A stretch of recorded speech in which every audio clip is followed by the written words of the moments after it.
सबसे पहले मैं आप मीडिया कर्मियों का सबका धन्यवाद करता हूँ, जितने भी नेशनल चैनल थे, जितने भी लोकल थे, उनका बहुत-बहुत धन्यवाद।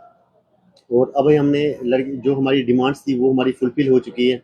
जैसे कि उस लड़की को अरेस्ट कर दिया गया है और हमें ये एश्योरेंस मिला है प्रिंसिपल सर से कि हम आपकी जो इमरजेंसी की सिक्योरिटी और बढ़ाएँगे। इन सब को बातों को मद्देनज़र रखते हुए हमने ये डिसीजन लिया है कि हम स्ट्राइक कॉल ऑफ कर रहे हैं।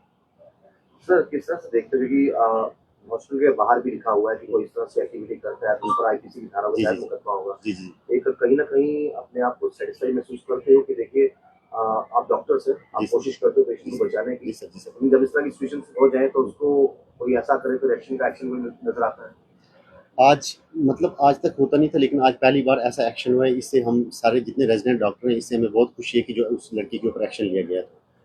पिछले 3-4 दिनों से काफ़ी ज़्यादा ये हम्म, मामला सुर्खियों में रहा, हम्म, सीसीटीवी फुटेज भी वायरल जी हुई सर, जी सर, और इस बीच जो घर बैठे कमेंट भी कर रहे थे, जी तो जी उनकी जी, 11 प्रतिक्रियाएँ थी। हाँ हाँ। आपको लगता है कि सीसीटीवी फुटेज बड़े हद तक जो है डॉक्टर्स के फेवर में गई, कहीं न कहीं वो कैमरे में चीज़ें कैद हुई? अगर सीसीटीवी फुटेज नहीं होती तो सबको लगता है कि हम ही गलत है, लेकिन सबसे अच्छा काम हमारे डॉक्टर ने कोई हाथ नहीं किया, कोई आगे से मिसबिहेव नहीं उठाया किया, तो वो सीसीटीवी फुटेज के आधार पे ही वो लड़की अरेस्ट हुई आज। ये आप तमाम लोग जानते हैं कोई भी यहाँ पर आएगा, खुश-खुश तो नहीं आएगा, कई जी सर, सारे जी इमोशंस सर, होते हैं जी सर, और जब एक किसी का पिता चले जाए, कोई अपना चले जाए तो दुःख होता है। दुख होता उतना है। ही दुःख डॉक्टर्स को भी होता जी होगा। जी जी जी। आपको लगता है एक एग्ज़ाम्पल सेट हुई है इस तरह से जब अरेस्ट भी हुआ है और आप कहीं न कहीं आपको जस्टिस भी मिला? हमें जस्टिस मिला है और एक सोसाइटी में एक मैसेज आता है कि कोई भी दोबारा ऐसी घटना ना करे, डॉक्टरों के साथ ऐसी दुर्घटना ना हो दोबारा सोसाइटी में। और कुछ मीडिया के माध्यम से आप कोई संदेश देना चाहते हैं?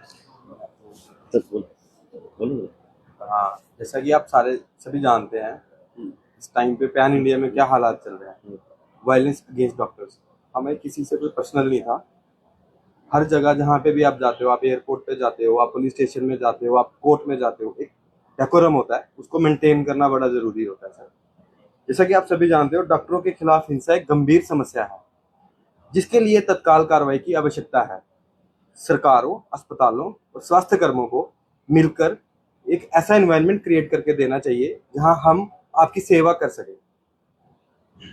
बस सर, मैं इस मुद्दे पे यही कहना चाहूँगा, हम नहीं चाहते कि किसी के साथ ऐसा बर्ताव हो, किसी को, ठीक है। हाँ, जो कोई कानून हाथ में लेगा, वो चाहे डॉक्टर हो, वो चाहे पुलिस हो, वो चाहे आम आदमी हो, उसके अगेंस्ट तो कार्रवाई बनती है।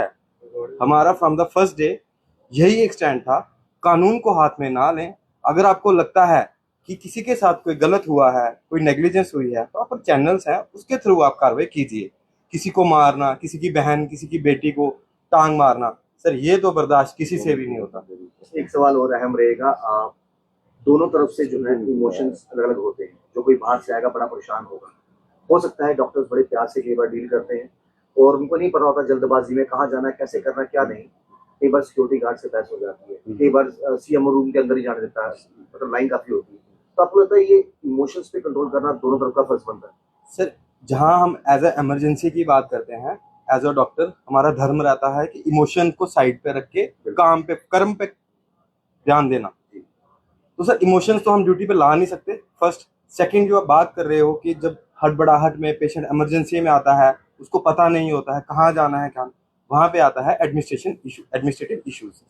सरकार, मैंने आपको शुरू में बोला, सरकारों को हमारे साथ मिलके काम करना चाहिए। एक रिसेप्शनिस्ट काउंटर बना दें, ठीक है, जैसे कि हमारे कल सीएम साहब ने भी बोला कि हम भी इस चीज को बर्दाश्त नहीं करेंगे। तो अगर वो प्रॉपर फैसिलिटीज देते हैं तो हम तो काम कर ही रहे हैं। अब आप हमें खुद बताइए, क्या एक डॉक्टर इमरजेंसी छोड़ के रिसेप्शन काउंटर पे बैठ के लोगों को गाइड कर सकता है कहाँ जाना है? ये तो सुविधा, ये तो हेल्प डेस्क हो जाए तो बेटर रहेगा। एग्जैक्टली सर, इसकी मांग तो हम भी करते हैं कि लोगों को प्रॉब्लम्स ना आए।